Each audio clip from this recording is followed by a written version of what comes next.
الحمد لله رب العالمين حمدا كثيرا طيبا مباركا فيه اللهم صل على محمد وعلى ال محمد كما صليت على ابراهيم وعلى ال ابراهيم انك حميد مجيد اللهم بارك على محمد وعلى ال محمد كما باركت على ابراهيم وعلى ال ابراهيم انك حميد مجيد يا ايها الذين امنوا لا تقدموا بين يدي الله ورسوله واتقوا الله ان الله سميع عليم يا أيها الذين آمنوا لا ترفعوا أصواتكم فوق صوت النبي ولا تجهروا له بالقول كجهر بعضكم لبعض أن تحبط أعمالكم وأنتم لا تشعرون إن الذين يغضون أصواتهم عند رسول الله أولئك الذين امتحن الله قلوبهم للتقوى لهم مغفرة وأجر عظيم إن الذين ينادونك من وراء الحجرات أكثرهم لا يعقلون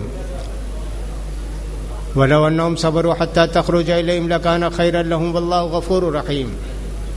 یہ سورہ حجرات کی 1 سے 5 تک کی آیتیں ہیں. کل بھی یہی آیتیں پڑھی گئی تھیں. اللہ کے پیارے رسول صلی اللہ علیہ وسلم سے گفتگو کرنے کا ادب اللہ تعالی ہم کو سکھا رہا ہے. نبی کریم صلی اللہ علیہ وسلم کے احترام کرنے کی اللہ تعالی ہم کو تعلیم دے رہا ہے اس سورہ مبارکہ کے اندر. ویسے ہی سورہ حجرات کے اندر بہت سی نصیحت کی باتیں، عبرت کی باتیں ہیں. سوسائٹی کے اصلاح کے لیے کیا کیا ضروری باتیں ہیں وہ سورہ حجرات کے اندر بہت خصوصیت کے ساتھ بتائی گئی ہیں. جیسے مذاق نہ کرنا، دل لگی نہ کرنا، اور بدگمانی نہ کرنا، اور غیبت نہ کرنا. اس طرح کی بہت ساری باتیں بتائی گئی سورہ حجرات کے اندر.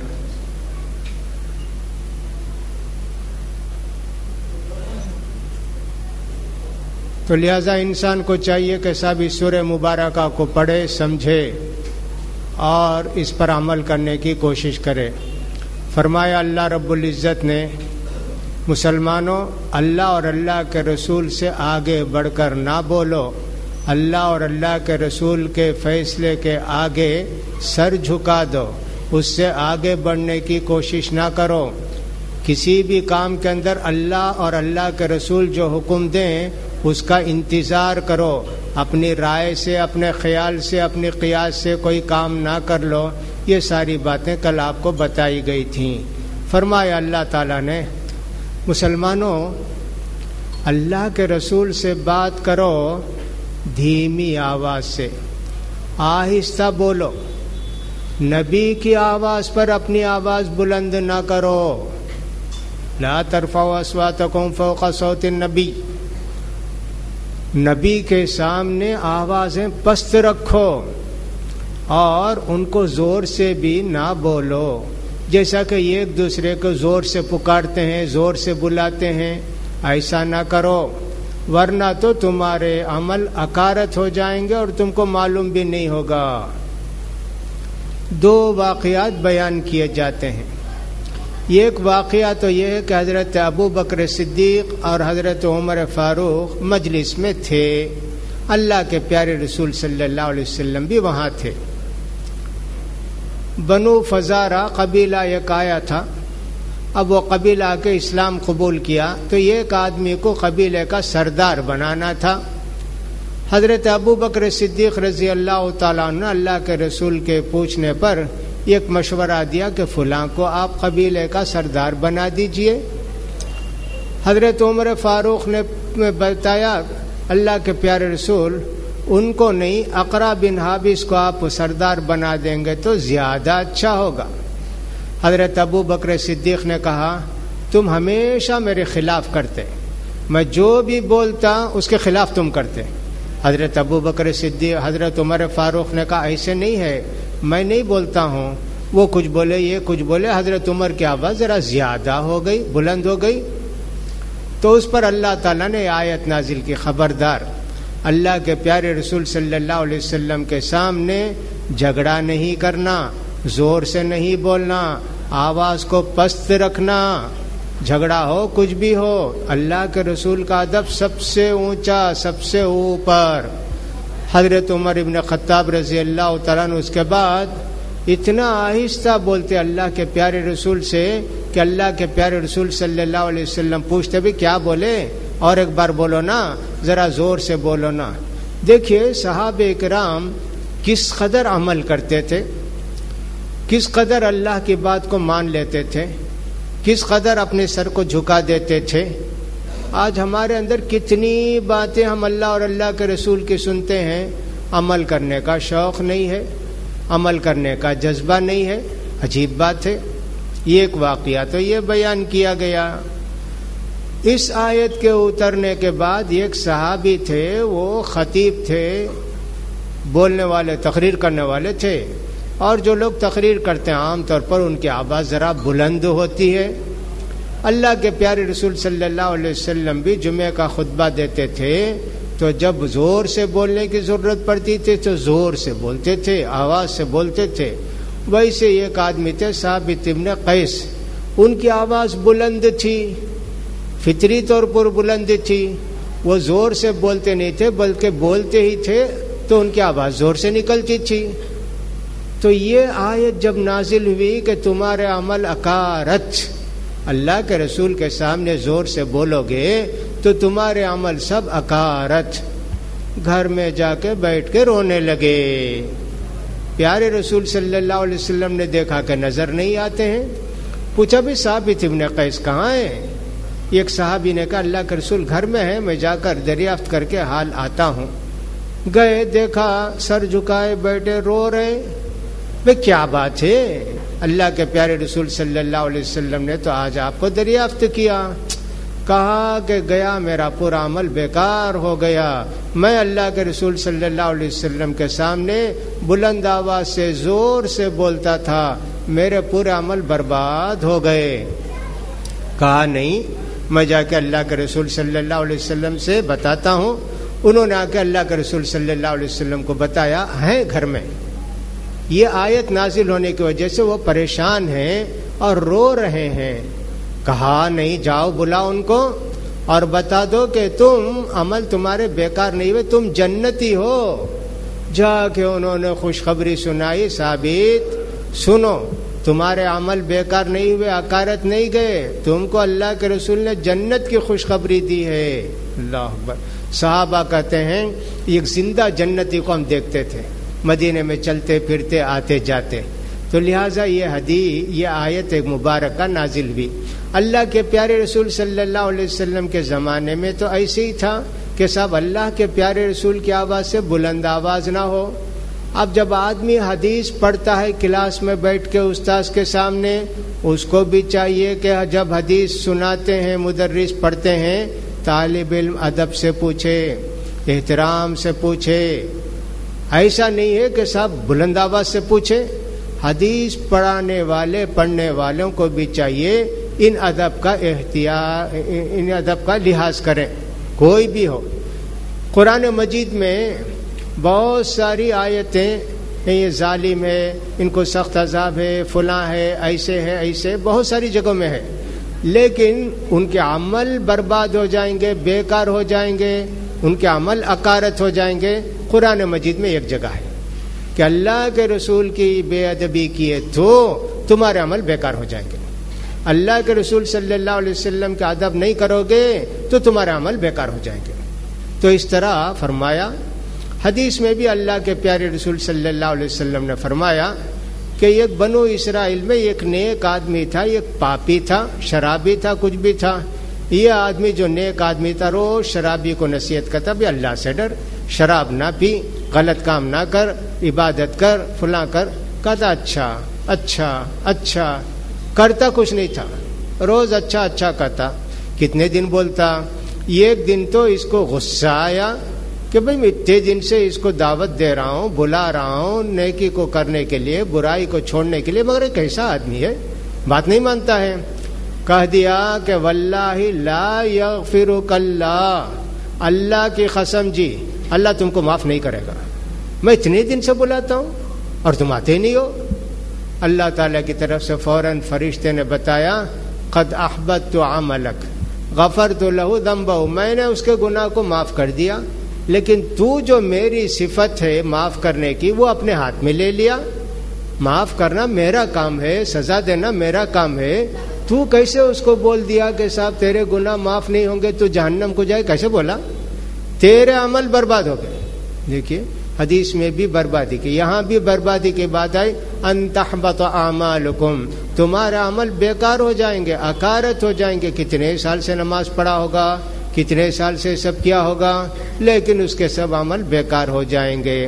بعض صحابہ ایسے تھے کہ ان کی آواز بلند تھی، اس میں ثابت بن قیس کا واقعہ تو ہم نے سنایا، اسی طرح ایک صحابی تھے ان کا نام تھا اقرع بن حابس، وہ بھی ایسی بلند آواز سے بولنے والے تھے، کئی لوگ ایسے تھے، لیکن وہ ان کی فطری آواز تھی، ان کی نیچرل آواز تھی، اس لیے ان کے لیے نہیں۔ بے ادبی کے ساتھ جو اللہ کے رسول صلی اللہ علیہ وسلم کے سامنے زور سے بولتا ہے، اللہ کے پیارے رسول صلی اللہ علیہ وسلم کی آواز سے اور بھی بلند آواز کر کے بولتا ہے تو اس کو ایسی سزا۔ یہ ایک مرتبہ نبی کریم صلی اللہ علیہ وسلم لڑائی کے بعد سونا تقسیم کر رہے تھے، جنگ میں سب کچھ ملتا ہے نا، سونا بھی ملتا ہے، چاندی بھی ملتی ہے، بکری بھی ملتی ہے، سب ملتا ہے۔ تو پیارے نبی صلی اللہ علیہ وسلم وہ سونا جس میں مٹی بھی لگی تھی نکالا ہوا تھا، ویسے بھی سونا نکلتا ہے ڈلے کی شکل میں بھی، ایسے معلوم ہوتا ہے۔ تو پیارے نبی صلی اللہ علیہ وسلم تقسیم کر رہے تھے، یہ ایک آدمی آیا، آ کے کہنے لگا محمد انصاف کرو، انصاف سے دو، ایسے بولا، اللہ اکبر، کس قدر بے ادبی تھی۔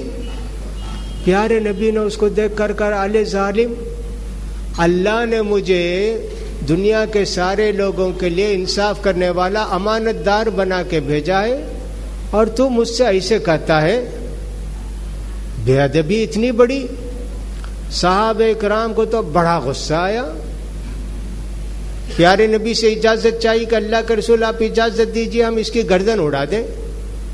دیکھیں صحابہ کرام کو اللہ کے رسول کے سامنے کوئی بھی گستاخی کرتے کس قدر غصہ آتا تھا، مگر اللہ تعالیٰ نے پیارے رسول کو اتنا حلیم، بردبار، صبر کرنے والا، برداشت کرنے والا بنایا تھا، آپ کو ان باتوں سے غصہ نہیں آتا۔ البتہ اللہ کے حق میں کوئی شخص بے ادبی کرتا ہے اور قانون شریعت کے خلاف کرتا ہے تو ہاں اللہ کے پیارے رسول کو غصہ آتا ہے۔ حضرت عائشہ رضی اللہ تعالیٰ عنہ کہتی ہیں کہ اللہ کے پیارے رسول نے کبھی اپنے لیے بدلہ نہیں لیا، کوئی بھی کچھ بھی کہتے ہیں اللہ کے پیارے رسول کو بدلہ کبھی نہیں لیے، لیکن شریعت کے خلاف کیا، شراب پیا، زنا کیا، چوری کیا، ہاں اللہ کے رسول بدلہ لیتے، اسی لیے اللہ نے بھیجا ہی تھا آپ کو۔ تو بہرحال اس آدمی نے جب ایسی بات کہی تو صحابہ کو اتنا غصہ آیا کہ کہا کہ اس کی گردن اڑا دیں۔ اللہ کے پیارے رسول صلی اللہ علیہ وسلم نے کہا چھوڑو اس کو، یہ اتنا برا آدمی ہے کہ اس کے فالوور پیدا ہوں گے تو سب ایسے دیندار کی طرح معلوم ہوں گے، رات دن قرآن پڑھیں گے، روزہ رکھیں گے، تہجد پڑھیں گے، تمہاری نمازیں سب ان کے کمپیئر کرے تو ان کی نمازیں تم کو بہت بڑی معلوم ہوں گی، بہت زیادہ معلوم ہوں گی، ان کی تلاوت بھی، لیکن سب یہی حلق میں پس کے رہ جائے گی، منہ سے نکل کے آسمان کو جائے گی نہیں ان کی عبادتیں۔ ایسے اللہ کے پیارے رسول صلی اللہ علیہ وسلم نے فرمایا اس کا انتظار تب کرو۔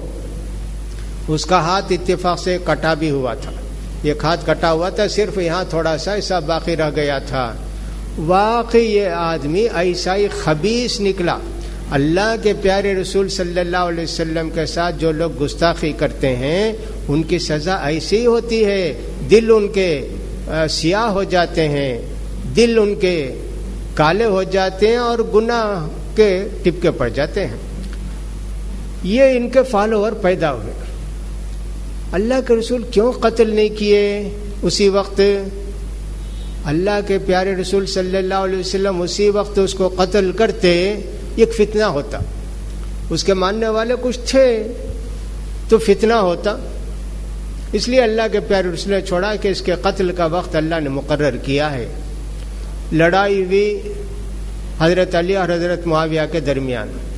حضرت علی کے جو ماننے والے تھے آپ کی فوج میں تھے، ان میں سے یہ گروپ نکل کے چلا گیا، حضرت علی سے لڑنے لگا۔ آپ کیسے حکومت معاویہ کو دیے، کیسے ان کو مان لیے، ایسا لڑائی کر کے حضرت علی نے سمجھایا، حضرت عبداللہ بن عباس نے سمجھایا، کچھ لوگ تو مان گئے لیکن بہت سارے لوگ مانے نہیں۔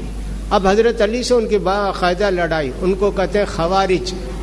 واقعی نماز وغیرہ ایسا پڑھتے تھے، رات دن نماز، چہرے سب ان کے پیلے ہو گئے تھے. رات میں تہجد، دن میں نفل روزے، تلاوت کا اہتمام، بہت زیادہ عبادتیں کرتے تھے، لیکن عقیدہ غلط تھا. مسلمانوں کو کافر سمجھتے تھے. لڑکے مسلمانوں کی عورتوں کو پکڑ کے لے گئے، ان کی مال کو لوٹ کر لے گئے. ایسے خبیث لوگ، لیکن دیکھنے میں ایک دم دیندار، شریعت کے پابند ایسے تھے خوارج. بہرحال حضرت علی رضی اللہ تعالیٰ نے ان کے ساتھ جنگ کی. ایک جنگ کے اندر بہت سارے لوگ مارے گئے. حضرت علی کو یاد آیا کہ اللہ کے رسول صلی اللہ علیہ وسلم نے بتایا ہے کہ صاحب وہ مارا جائے گا، قتل کیا جائے گا، لہٰذا اس کو تلاش کرو. لوگ تلاش کر کے لے گئے، ملا نہیں.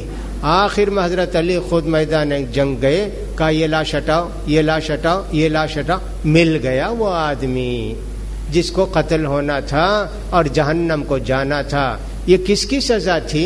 اللہ کے پیارے رسول صلی اللہ علیہ وسلم کے ساتھ گستاخی کرنے کی، بے ادبی کرنے کی. ہمارے علماء نے، بعض لوگوں نے یہ بھی لکھا ہے، یہ جو رافضی ہوتے ہیں ان کے چہرے بھی اس طرح ہو جاتے ہیں بڑے ہونے کے بعد.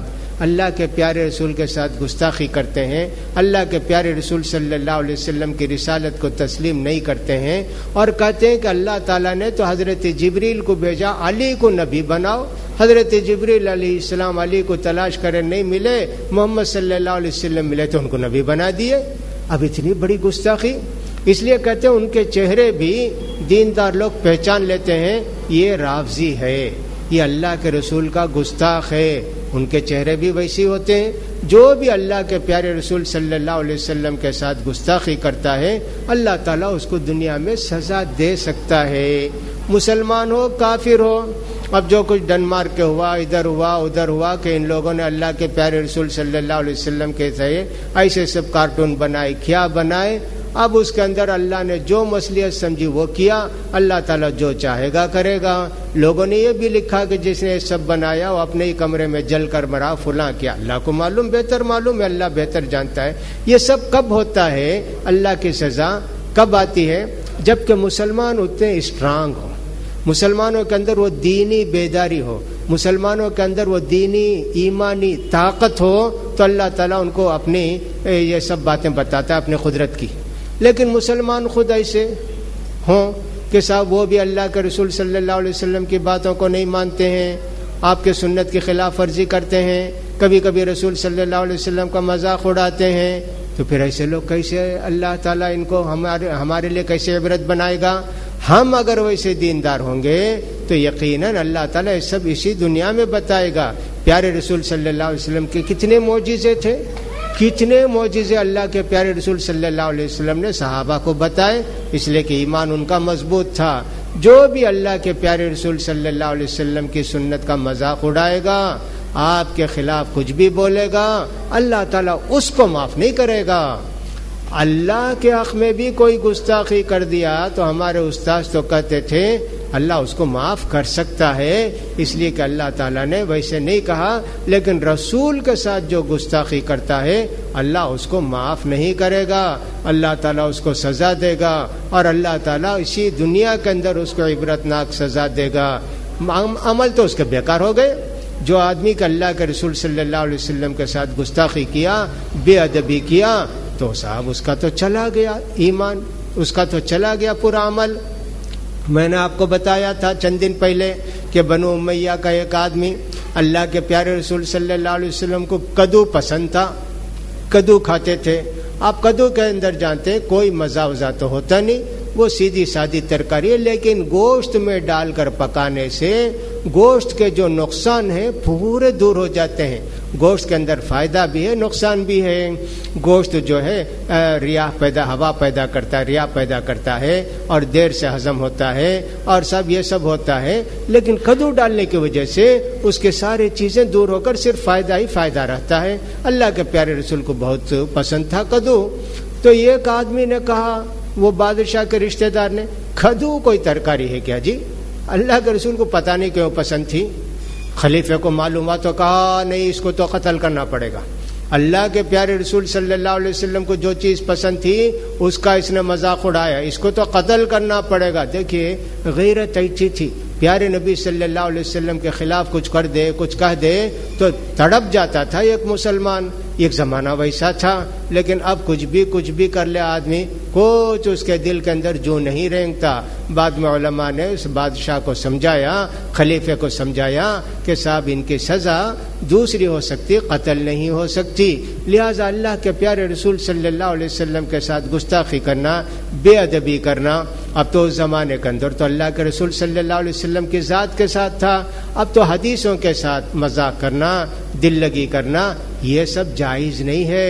بہت بڑی سزا اس کی اللہ تعالیٰ دنیا میں ہم کو دے سکتے ہیں۔ اللہ تعالیٰ نے تو فرما دیا، دیکھو اللہ کے رسول کے سامنے آواز پست رکھو، بلند آواز سے نہ بولو، بڑھ چڑھ کر آواز بلند کر کے نہ بولو، جیسے ایک دوسرے کو پکارتے ہو ویسے اللہ کے پیارے رسول کو نہ پکارو۔ ایسی دوسری آیت بھی اللہ تعالیٰ نے فرمایا، وَلَا تَجْهَرُوا بِالْقَوْلِ كَجَهْرِ بَعْضِكُمْ لِبَعْضٍ، جیسے ایک دوسرے کو تم زور سے بلاتے ہو ویسے اللہ کے رسول کو نہ بلاؤ۔ فرمایا اللہ تعالیٰ نے دوسری آیت کے اندر، اللہ تعالیٰ نے دوسری آیت کے اندر فرمایا کہ صاحب لا تجعلوا دعاء الرسول بینکم کدعاء بعضکم بعضا، دیکھو اللہ کے رسول کو آپس میں بلاتے ہو تو ایک دوسرے کو جیسے بلاتے ہو ویسے نہ بلاؤ۔ اس کے متعلق میں نے بہت پہلے کہہ دیا تھا کہ جیسے اللہ کے رسول صلی اللہ علیہ وسلم کو کوئی یا محمد، ابو القاسم، ایسے نہیں، یا رسول اللہ، یا نبی اللہ، ادب کے ساتھ، نام بھی نہیں لینا اللہ کے پیارے رسول صلی اللہ علیہ وسلم کا۔ ایسے اللہ تعالیٰ نے نبی کا کتنا احترام کرنا ان آیتوں کے اندر ہم کو بتایا ہے۔ قرآن کی بہت سارے آیتوں کے اندر اللہ تعالیٰ نے نبی کے احترام کو بتایا ہے، لیکن خاص کر یہاں بتایا۔ جو لوگ اللہ کے رسول کے سامنے ادب سے بات کرتے ہیں، پست آواز سے بات کرتے ہیں، ہاں اللہ نے ان کے دلوں کو ایمان کے لیے چن لیا، ان کے دل ایمان سے بھرے ہوئے ہیں، اسی لیے اللہ کے پیارے رسول صلی اللہ علیہ وسلم اللہ کے پیارے رسول صلی اللہ علیہ وسلم کے سامنے وہ زور سے نہیں بلاتے۔ اتفاق سے ابھی میں نے کہا کہ بنو فزارہ کا قبیلہ آیا ہوا تھا، تو وہ لوگ آئے ایسے وقت میں کہ اللہ کے پیارے رسول صلی اللہ علیہ وسلم کے آرام کا وقت ہوتا تھا۔ بہت سارے لوگ ان باتوں کا خیال نہیں کرتے کہ سب کس کے آرام کا وقت ہے، کیا ہے، خاص کر علماء کے تعلق سے لوگوں کو کچھ بھی خیال نہیں آتا ان کے آرام کا، اس کا اس کا، سمجھتے ہیں کہ صاحب ہمارے تنخواہ والے مزدور ہیں، جو چاہتے ہیں جب چاہتے ہیں پوچھ لو، ایسے ہو جاتا ہے۔ اللہ کے پیارے رسول گھر میں آرام فرما رہے تھے، یہ لوگ آ کے محمد نکلو، محمد صاحب نکلو، ہم لوگ ارے اللہ نے فرمایا جو لوگ کے کمرے کے باہر تم کو بلاتے ہیں نام لے کے، یہ بے عقل لوگ ہیں، ان کو عقل نہیں ہے۔ اللہ نے اتنی سختی کے ساتھ کہا، بدو لوگ تھے، لیکن ادب سیکھنا چاہیے کسی سے ملنے کے لیے۔ پیارے نبی صلی اللہ علیہ وسلم کے سامنے یہ قبیلہ آیا، مسلم شریف کی حدیث ہے کہ صاحب وہ قبیلے کے لوگ آئے اسلام قبول کرنے کے لیے، جو ہی آئے مدینے کو اللہ کے پیارے رسول کے مسجد کے پاس، فر فر فر سب اونٹ سے کودے اور سیدھے اللہ کے رسول کے پاس ملنے چلے گئے۔ ان کے جو آدمی تھے سردار ٹائپ کے، وہ اپنے اونٹ کو باندھے، کپڑے ٹھیک کیے اور صاحب خوشبو لگائے، ادب کے ساتھ چل کر گئے اللہ کے پیارے رسول کے پاس۔ اللہ کے پیارے رسول نے ان کی بڑی تعریف کی، کہا تمہارے اندر دو خصلتیں ہیں اللہ کو بہت پسند ہیں، ایک تو بردباری، برداشت کر لینا، صبر کر لینا، اور دوسرا یہ کہ ادب احترام کے ساتھ کسی سے ملنا۔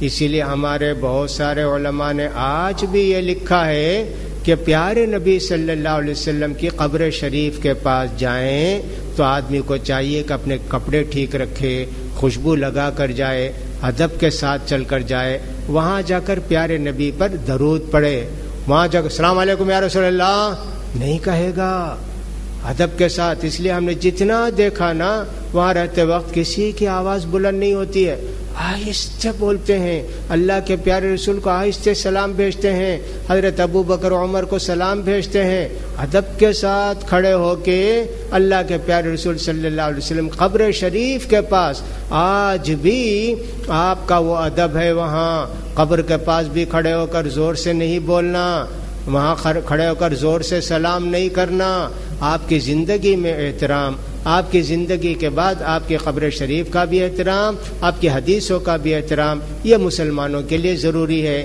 اگر ایسے نہیں کریں گے تو پھر وہی آیت ہے کہ بیوقوف ہیں، بے عقل ہیں، جو آپ کو زور سے بلاتے ہیں، نام لے کر بلاتے ہیں، وہی آیت ہمارے اوپر بھی صادق آئے گی۔ دیکھیے اللہ تعالیٰ نے اپنے پیارے رسول صلی اللہ علیہ وسلم کے سے ملنے کے، بات کرنے کے، ان کے ساتھ سلوک کرنے کے کتنے ادب قرآن مجید کے اندر بتائے ہیں۔ یہ سب آیتیں ہم کو دعوت دیتی ہیں اللہ کے پیارے رسول صلی اللہ علیہ وسلم کا نام سنتے ہی ہمارے زبان پر تالا لگ جانا چاہیے، بولنے کی کوشش نہیں کرنا چاہیے، حدیث کے خلاف کبھی کرنے کی کوشش نہیں کرنی چاہیے، ہرگز اس کا خیال، ہرگز یہ بات دل سے نکال دینی چاہیے کہ اللہ کے رسول بولے دوسرے لوگ بھی بولے ہیں نا، ایسے نہیں ہونا چاہیے۔ ایک مرتبہ اللہ کے پیارے رسول صلی اللہ علیہ وسلم کے پاس ایک صحابی کی حدیث سنائی گئی کہ صاحب انہوں نے کہا، عمران بن حسین نے، اللہ کے پیارے رسول نے فرمایا ہے شرم اچھی بات ہے جی، شرم جس کے اندر بھی ہوتی ہے نا وہ بہترین خصلت ہے۔ شرم ہوگی تو کیا کرے گا؟ گالی نہیں دے گا، برے کام نہیں کرے گا، یہ سب بچے گا نا، شرم ہے نا اس کو۔ تو فرمایا الحیاء کلہ خیر، شرم بہترین خصلت ہے جی۔ اب ایک آدمی انہوں نے کہا بھائی میں تورات میں پڑھا ہوں کہ شرم اچھی بھی ہے بری بھی ہے۔ کہا دیکھو اللہ کے پیارے رسول نے فرمایا شرم اچھی بات ہے۔ نہیں جی میں تورات میں پڑھا ہوں کہ شرم اچھی بھی ہے بری بھی ہے۔ اتنا غصہ آ گیا کہ مجلس سے اٹھا کے بھیج دیا اس کو۔ میں اللہ کے پیارے رسول کی بات سناتا ہوں اور تو دوسری تیسری بات سناتا ہے، غرض کہ مجلس سے اٹھا کے پھینک دیا، اس کو بھیج دیا، اور اتنا غصہ کیا کہ یہ مسلمان نہیں معلوم ہوتا، اللہ کے پیارے رسول کی بات سن کے دوسروں کی بات سناتا ہے کہ صاحب اس میں ایسا ہے، اس میں ایسا ہے۔ لوگوں نے کہا ابو نجید مسلمان یہ ہے، یہ اس سے گستاخی ہو گئی، یہ اس سے بیوقوف ہے، اس کو معاف کر دیجئے۔ تو ان کا غصہ ٹھنڈا ہوا۔ حدیث ایک سنا ہے، اس کے خلاف انہوں نے کہا نہیں شرم اچھی بھی ہے بری بھی ہے۔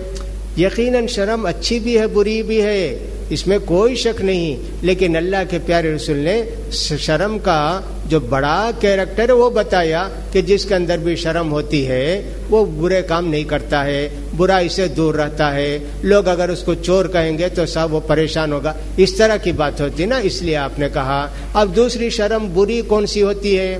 ایک مسئلہ معلوم نہیں، پوچھتا نہیں آدمی، یہ بری شرم ہے، ایسے شرم نہیں۔ اللہ کے پیارے رسول صلی اللہ علیہ وسلم نے کہا ساری شرم اچھی ہے، تو لہٰذا یہ جو مسئلہ معلوم نہیں پوچھنا مولوی صاحب سے تو نہیں پوچھتے ہیں نا، تو یہ شرم نہیں ہے، یہ ڈر ہے، ایک طرح کی پست ہمتی بولیں گے اس کو، شرم نہیں بولیں گے۔ کوئی مسئلہ معلوم نہیں ہے، کلاس میں صحیح فلاں جگہ پوچھ لیتے ہیں، اگرچہ کوئی مسئلہ بہت خاص مسئلہ ہوتا ہے، میاں بیوی کا مسئلہ ہوتا ہے یا کوئی دوسرا مسئلہ ہوتا ہے، پوچھ لیتا آدمی، تو لہٰذا اس کا خیال کرنا چاہیے۔ میں بتا رہا تھا کہ صاحب اللہ کے پیارے رسول صلی اللہ علیہ وسلم کے خدمت میں جو بھی رہتے تھے آپ کا بڑا لحاظ رکھتے تھے۔ آج بھی الحمدللہ علماء کا لوگ خیال کرتے ہیں، علماء کی لوگ قدر کرتے ہیں، علماء کے آرام کا بھی خیال کرتے ہیں، لیکن کچھ لوگ آج ویسے بھی ہیں کہ صاحب وہ سمجھتے ہیں صاحب جب چاہے جو چاہے پوچھ لو، ان کو کوئی دن رات کی قید ہی نہیں، آرام گرام کا کسی کو خیال نہیں۔ اب رات دیکھیے 1:09 پر فون آیا، رات کے 1 منٹ، 1:09، بھائی تھوڑا سا آرام کر لیں، کمر سیدھی کر لیں، 2:30 بجے آ کے نماز پڑھیں، خیال سے سوئے، فون رات کے 1:09 پر۔ یہ کیا کوئی طریقہ ہے کیا؟ یہ پوچھنے کا ادب ہے کیا؟ کتنا غصہ آتا ہے ایسے لوگوں پر۔ ایسے ہی ایک فون آیا مغرب کے بعد تھوڑی دیر جا کر لیٹے، فون آیا یہ خاتون کا، میں نے کہا بھائی ذرا خیال بھی کرنا چاہیے، پوچھنے کا وقت ادب سے میں نے کہا۔ اب ان کو غصہ آ گیا، آپ لوگ کیسے علماء ہیں؟ آپ لوگ بولتے ہیں صبر ہونا چاہیے، فلاں ہونا چاہیے، آپ پوچھتے ہیں تو ایسا ہوتا ہے۔ مجھے بڑا رنج ہوا کہ صاحب دیکھو، ہم نے ان سے کہا بھی پوچھنے کا ٹائم ہے ہمارے پاس، اس ٹائم میں پوچھتے ہیں۔ آدمی افطار کر کے جا کے فلاں کرتا ہے۔ کیا ہوتا ہے؟ اکثر ایسا ہوتا ہے کہ ہمارے گھر میں ٹاور نہیں آتا ہے، کسی کا فون آئے تو کمرے سے نکل کے باہر جا کے سننا پڑتا ہے، ہماری نیند بھی گئی، آرام بھی گیا۔ یہ کون خیال کرتا ہے؟ ایسے سب لوگ ہوتے ہیں، ان کو خیال کرنا چاہیے۔ علماء مفت کے نہیں ہوتے ہیں، اہل علم بیکار لوگ نہیں ہوتے ہیں، ان کے ادب کا بھی خیال کرنا چاہیے، ان کے آرام کا بھی خیال کرنا چاہیے۔ یہ سب پیارے رسول صلی اللہ علیہ وسلم کی جو سیرت ہے وہ پڑھنے والے اس کو سمجھتے ہیں۔ بھلے سے 1000 لاکھ درجے میں ایک درجے ہوں اہل علم، لیکن ہم اہل علم کی قدر کرتے ہیں تو بڑھتے بڑھتے اللہ کے پیارے رسول کی قدر بھی ہمارے دلوں میں ہو جاتی ہے۔ لہٰذا ان باتوں کا خیال کرنا چاہیے تاکہ اللہ تعالی ہمارے ایمان کی حفاظت فرمائے۔ یہ آخری عشرہ ہے۔ کل میں نے آپ کو بتایا تھا کہ یہ توبہ استغفار کی رات ہے، اللہ سے معافی چاہنے کی رات ہے، اللہ سے اپنے گناہوں کو بخشوانے کی رات ہے۔ بہت سارے لوگ ان راتوں کی قدر نہیں جانتے ہیں، اس کا نام رکھ دیا لوگوں نے بڑی رات، حالانکہ کوئی بڑی رات نہیں، روز جتنی رات ہوتی اتنی ہوتی ہے۔ عام طور پر اردو میں بڑی کا مطلب عظمت والی، عزت والی رات بھی لیا جاتا ہے، اور دوسرے لوگوں نے اس کا نام رکھ دیا جاگنے والی رات۔ جاگتے رہتے ہیں، بات کرتے رہتے ہیں یا ٹی وی دیکھتے رہتے ہیں، جاگنے کی رات ہے۔ جاگنے کی نہیں جی، عبادت کی رات ہے۔ جاگنے کا مطلب سمجھے، جاگ لو، ایسا نہیں ہے۔ لہٰذا اس رات کی قدر کرنی چاہیے، اللہ سے توبہ استغفار کرتے رہنا چاہیے۔ حضرت ابو موسیٰ اشعری رضی اللہ تعالیٰ عنہ کہتے ہیں کہ اللہ کے پیارے رسول صلی اللہ علیہ وسلم نے فرمایا، شام ہوتی ہے تو اللہ تعالیٰ اپنا ہاتھ پھیلاتا ہے، دن بھر کے گنہگار، رات آئی تو دن بھر کے گنہگار گناہ سے معافی چاہو، میں تم کو معاف کرتا ہوں۔ صبح ہوتی ہے تو اللہ تعالیٰ پھر اپنا ہاتھ پھیلاتے ہیں، گنہگاروں جو کچھ رات میں گناہ ہو گیا مجھ سے معافی چاہو، میں تم کو معاف کرتا ہوں۔ اب اللہ کا ہاتھ کیسا ہے، اللہ ہاتھ کیسے پھیلاتا ہے، ہم کو کیا معلوم، لیکن پیارے نبی نے بتایا تو ہم نے مان لیا۔ جیسے ایک آدمی گناہ کرتا ہے، غلطی کرتا ہے تو ہاتھ میں کہتا ہے میں اقرار کرتا ہوں کہ آئندہ سے گناہ نہیں کروں گا، مجھ سے غلطی ہوئی، میں معافی چاہتا ہوں۔ ویسے دنیا میں ہاتھ سے ہاتھ ملا کے آدمی اقرار کرتا ہے۔ جیسے آپ بہت سارے وہ دیکھتے ہوں گے نا، یہ ماوسٹ وغیرہ کی فوٹو آتی ہیں تو اس میں ویسے ہی جا کے وہ کمانڈر وغیرہ کے سامنے جھک جاتے ہیں یا ہاتھ رکھ کے کہتے ہیں آئندہ سے ہم ایسے نہیں کریں گے۔ تو ایسا دنیا میں ہر جگہ ہے۔ تو اللہ کے پیارے رسول نے بھی فرمایا اللہ بھی ہاتھ پھیلاتا ہے۔ یہ کب تک اللہ کرتے؟ قیامت تک، قیامت تک، جب تک کہ آدمی موت کی علامت نہیں دیکھ لیتا اس وقت تک توبے کی توفیق ہے، توبے کا موقع ہے۔ آدمی اللہ سے توبہ کر لے، اللہ سے معافی چاہ لے اپنے گناہوں کی، یاد کر کر کے۔ اور یہ بھی یاد رکھنا چاہیے کہ ایک مرتبہ گناہ کیے، ایک مرتبہ معافی چاہنے سے کیا معلوم ہمارے گناہ معاف ہوئے و نہیں معاف ہوئے۔ اس لیے جب بھی وہ گناہ یاد آتا ہے ہمیشہ اللہ سے معافی چاہنا چاہیے۔ 10 سال پہلے گناہ کیے تھے، 100 مرتبہ معافی چاہ لیے، پھر بھی آج یاد آیا کہ میں فلاں آدمی کو ستایا، فلاں آدمی کو یہ تکلیف دیا، تو آج بھی اس سے معافی چاہنا چاہیے۔ میں نے رات کہا تھا کہ صاحب آدمی کے ساتھ اگر آپ نے کوئی گستاخی کی ہے، اس کا مال چھینے ہیں، اس کو تکلیف دیے ہیں، اس کو گالی دیے ہیں، اس کو ستائے ہیں، اس کی زمین چھینے کچھ بھی ہیں، معافی جب تک اس سے نہیں چاہیں گے اللہ معاف نہیں کرے گا۔ اور میں نے یہ بھی کہا تھا کہ دیکھو یہ اتنا مشکل کام ہے کہ سب کام آسان ہے۔ 3 دن 10 دن اللہ کے سامنے رونا آسان ہے، 5 منٹ جا کے جن کو ستائے تکلیف دیے ان سے معافی چاہنا مشکل ہے۔ 10 دن روئے گا بیٹھ کے اللہ میں ایسا کر دینا، ان کو ستایا نہ، ان کو بولا نہ، فلاں کیا نہ، ان سے جا کر 5 منٹ کے لیے 3 منٹ کے لیے کہنا وہ اس کے لیے بھاری پڑتا ہے۔ تو بعض لوگوں نے پوچھا اگر ہم خط لکھ کے معافی چاہ لیں تو، اگر ہم ایس ایم ایس کر کے معافی چاہ لیں تو، میں نے کہا کہ بھئی یہ تو مشکل ہے، لیکن فرض کیجئے خط بھی لکھ کر آپ معافی چاہ لیے اور انہوں نے جواب دے دیا میں نے تم کو معاف کر دیا، چلے گا کوئی بات نہیں، لیکن ان کا جواب آنا چاہیے گناہ کا طریقہ ایسا ہوتا ہے کہ جس کو ہم نے سب کے سامنے ذلیل کیا، سب کے سامنے معافی چاہنا چاہیے، ایسی ہونا چاہیے۔ حضرت عمر ابن خطاب رضی اللہ تعالیٰ عنہ کے ایک بیٹے مصر میں رہتے تھے۔ اب مصر ٹھنڈی جگہ ہے، ٹھنڈا ملک ہے، لوگ شراب پیتے ہیں۔ اب یہ بھی کسی طرح ایک مرتبہ شراب پی لیے۔ اس وقت حضرت عمرو بن عاص مصر کے گورنر ہیں۔ اب انہوں نے کہا بھی خلیفہ کا بیٹا، دنیا کے سب سے بڑے آدمی حضرت عمر ابن خطاب روتے ہیں، اللہ سے معافی چاہتے ہیں، اور جا کے خلیفہ ان کو بول دیا گورنر بھائی میں شراب پیا، مجھے مارو۔ اب انہوں نے سوچا کہ بھائی ان کو کیا کریں، اتنے بڑے آدمی کے بیٹے ہیں یہ۔ اپنے محل کے اندر وہ لے جا کے جو میدان ہے اس میں ان کو کوڑے مارے کہ صاحب 40 کوڑے مارے۔ امیر المومنین کے بیٹے ایک مرتبہ شراب پیے، آگے اقرار کیے، مارے۔ حضرت عمر رضی اللہ تعالیٰ عنہ کو کسی نے اطلاع دے دی کہ آپ کے بیٹے شراب پیے۔ عمرو بن عاص نے ان کو اپنے گھر کے میدان میں 40 کوڑے مار کے ان کا فیصلہ کر دیا۔ حضرت عمر رضی اللہ تعالیٰ نے فوراً اپنے بیٹے کو بلایا اور گورنر کو کہا تم نالائق آدمی ہو، تم گھر کے اندر سزا دیتے ہو، سزا سب کے سامنے دی جاتی ہے، عبرت ہونی چاہیے، لہٰذا میرے بیٹے کی سزا نہیں ہوئی، یہاں مدینے میں بلا کر سب کے سامنے اس کو کوڑے ماریں گے، جب اس کی سزا ہوگی، جب لوگوں کو عبرت ہوگی۔ حضرت عمر بلا کے مارے اپنے بیٹے کو، ڈبل سزا ہو گئی ان کی۔ تو لہٰذا آپ دیکھیے کہ اگر ہم نے سب کے سامنے ان کو ذلیل کیا ہے، ویسی مجلس میں بیٹھے ہوئے ہیں، گالی دیا کچھ بھی، وہیں جا کر معافی چاہ لینے سے پورا بدلہ ہو جاتا ہے۔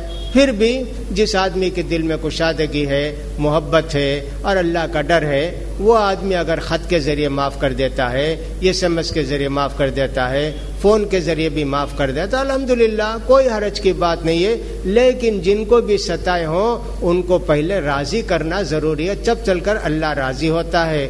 لہٰذا ہم لوگوں سے کتنے لوگوں کے جھگڑے ہو جاتے ہیں، کتنے لوگوں کے اختلاف ہو جاتے ہیں، کتنے لوگوں کو ہم ستا دیتے ہیں۔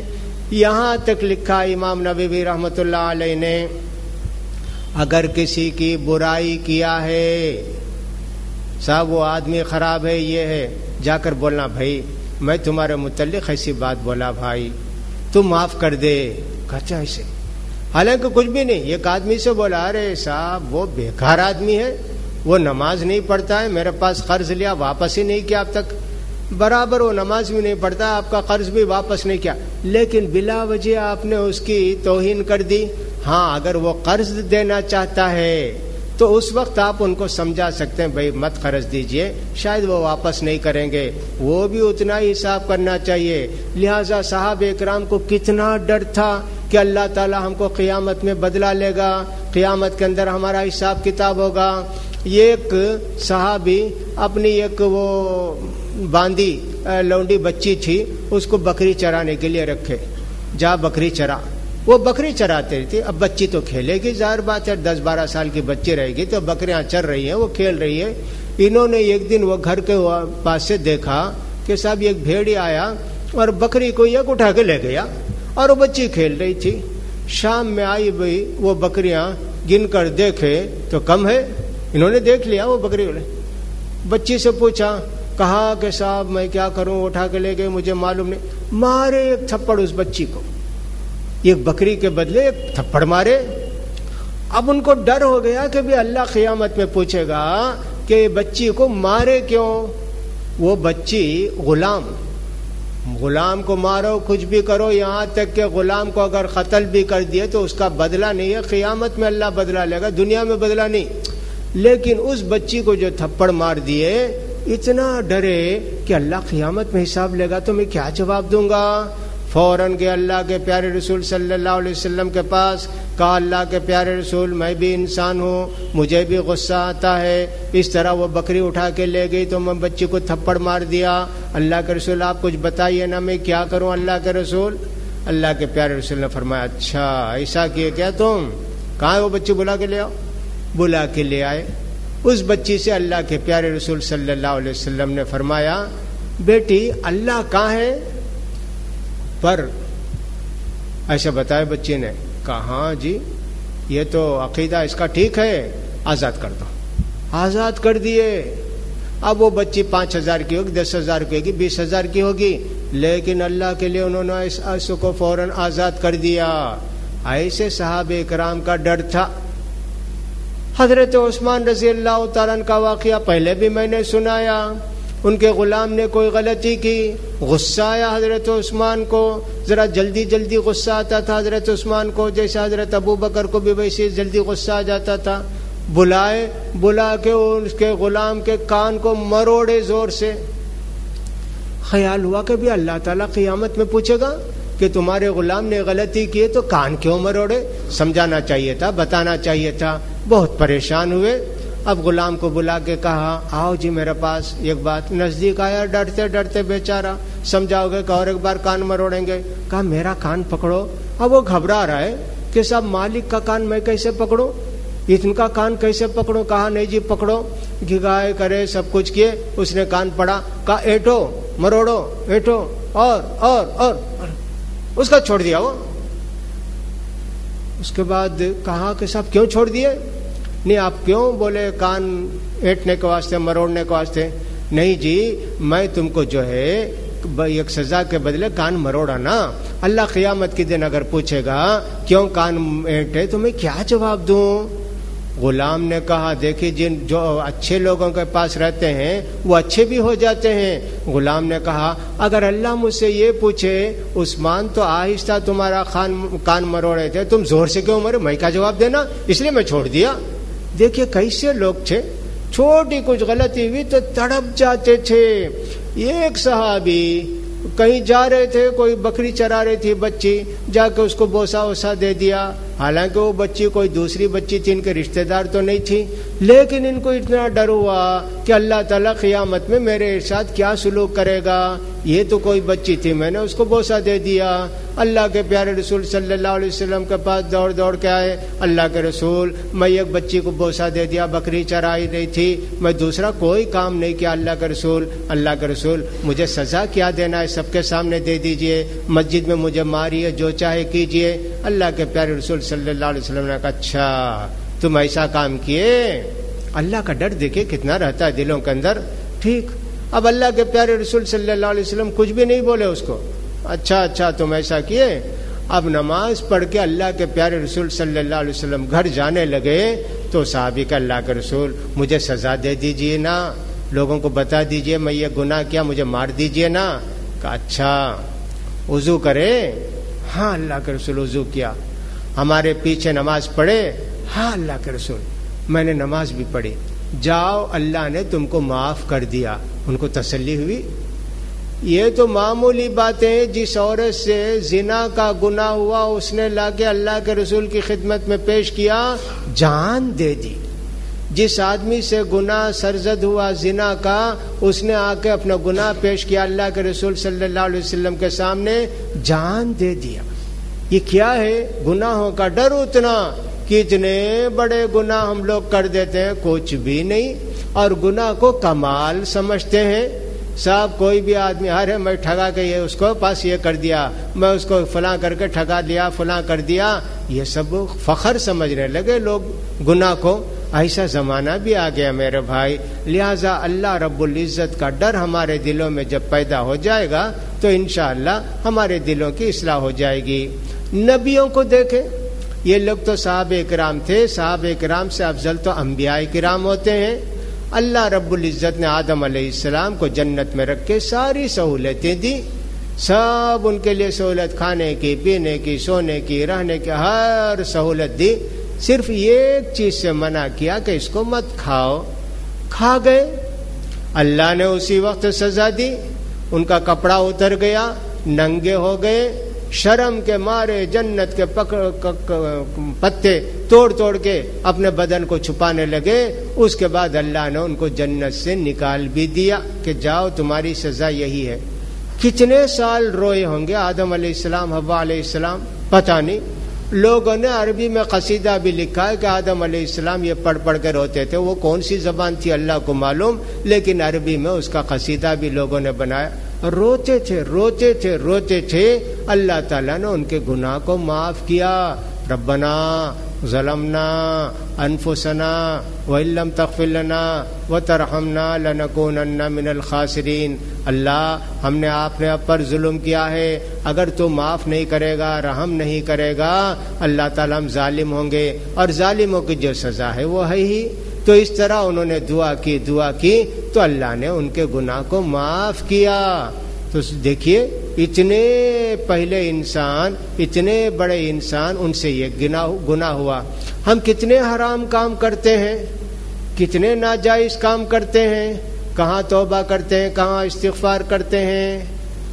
توبے کا مطلب میں نے بتایا تھا کہ دل میں شرمندگی رہنا، یہ نہیں کہ اللہ وہ گناہ کر دیا اللہ معاف کر ڈالا، اسے تھوڑی ہے۔ اللہ کے سامنے آنکھوں سے آنسو آ جائیں، رونا آ جائے، قیامت کے عذاب کو سوچ کے آدمی ڈر جائے، ہاں یہ توبہ ہوتی ہے۔ اللہ کے پیارے رسول صلی اللہ علیہ وسلم نے فرمایا، ترمذی کے اندر ایک حدیث آئی ہے کہ 2 قطرے جن کے نکل جائیں اللہ ان کے لیے جنت دیتا ہے۔ 2 آدمی کے قطرے، یہ قطرہ تو آنکھوں سے گناہ کو یاد کر کے نکل گیا، رونا آ گیا گناہ کو یاد کر کے، ہاں یہ گناہ کا قطرہ، یہ آنکھ کا قطرہ جہنم کی آگ کو بجھا دیا۔ دوسرا قطرہ، مجاہد جو لڑنے جاتا ہے میدان جہاد میں، اس کے بدن سے جو خون کا قطرہ گرتا ہے اس کے بدلے جہنم کی آگ ٹھنڈی ہو جاتی ہے، اس کو جنت۔ لہذا آدمی روئے، رونا نہیں آتا ہے تو رونے کی صورت بنا کے اللہ سے معافی چاہے۔ جب بار بار معافی چاہتے ہیں تو یہ آدم علیہ السلام، حوا علیہ السلام کا واقعہ آپ کو معلوم ہے کہ صاحب انہوں نے جو کچھ کیا اللہ نے ان کو سزا دی، اللہ نے ان کو معاف کیا۔ کتنے سال روئے ہوں گے؟ کسی نے کہا 40 سال اللہ سے روتے تھے، 40 سال تک دعا کیے، جب اللہ نے ان کی توبے کو قبول کیا، واللہ عالم کتنے سال دیے، کسی صحیح حدیث میں تو نہیں ہے کتنے سال روئے۔ بہرحال یہ بھی لکھا ہے کہ صاحب آدم علیہ السلام وہ سلون میں تھے، حوا علیہ السلام جدہ میں آئی تھی، پھر دونوں وہاں ملے، سب لکھا ہے لوگوں نے، لیکن صحیح حدیث سے یہ سب باتیں ثابت نہیں ہیں۔ دیکھیے نبی بھی گناہ کرتے ہیں یا ان سے کچھ بھی ہو جاتا ہے تو اللہ تعالیٰ ان کو سزا دیتے ہیں۔ ایک جرم میں کتنی بڑی سزا ان کو ملی۔ حضرت نوح علیہ السلام نے بد دعا دی کافروں کے لیے تو اللہ تعالیٰ نے پوری دنیا کے اندر پانی برسا دیا، اور جتنی آبادی تھی اس زمانے میں وہ سب آبادی پانی میں گر گئی، اور خاص کر نوح علیہ السلام کی قوم پانی میں ڈوب گئی۔ اگر آدمی حق پسند ہوتا ہے، حق کو ماننے والا ہے، اللہ اس کی دعا کو قبول کرتا ہے، تو دعا بھی قبول کرتا ہے اللہ تعالیٰ، بد دعا بھی قبول کرتا ہے۔ لیکن انبیاء کرام میں صرف نوح علیہ السلام کے متعلق یہ ہے کہ صاحب انہوں نے بد دعا کی، ان ظالموں کو اللہ تو تباہ کر دے، برباد کر دے، ختم کر دے، لیکن دوسرے انبیاء کرام کے متعلق دعائیں مذکور ہیں۔ تو حضرت نوح علیہ السلام کا واقعہ ایسے ہوا۔ حضرت ابراہیم علیہ السلام کو دیکھیں، جلیل القدر پیغمبر، اللہ تعالیٰ نے ان کو کہا انی جاعلک للناس اماما، اللہ نے ان کو حکم دیا بچے کو لے جا کے وہاں چھوڑ دو، صاحب یہ کرو وہ کرو، پورے اللہ تعالیٰ نے ان کو حکم دیا یہ کرو، پورے کام حضرت ابراہیم علیہ السلام نے کہا۔ اللہ نے اسی دنیا میں ان کو نام دیتے کہا انی جاعلک للناس اماما، ابراہیم تم کو ہم دنیا کا امام بنانے والے ہیں۔ پوری قوم، یہودی ہو، عیسائی ہو، مسلمان ہو، یہاں تک کہ برہمن ہو، ابراہیم علیہ السلام کا نام آتا ہے تو عزت کے ساتھ لیتے ہیں، ان کو سمجھتے ہیں کہ سب سے بڑے انسان ہیں، ایسے سمجھتے ہیں۔ انہوں نے کہا اے اللہ میری اولاد میں نبوت کو دے دینا، میری اولاد ہی میں نبی آئے نا۔ اللہ نے کہا لا ینال عہد الظالمین، ظالم نبی نہیں بنیں گے، ظالموں کو یہ گارنٹی نہیں ہے کہ ان کو معاف کروں گا۔ ابراہیم علیہ السلام نے دعا کی نا، اللہ سے مانگا کہ میرے قبیلے ہی میں نبی آئے، تو ابراہیم علیہ السلام کے قبیلے ہی میں نبی آئے۔ جتنے نبی ابراہیم علیہ السلام کے قبیلے میں تھے، ابراہیم علیہ السلام کے بعد آئے، پورے انہی کے قبیلے کے۔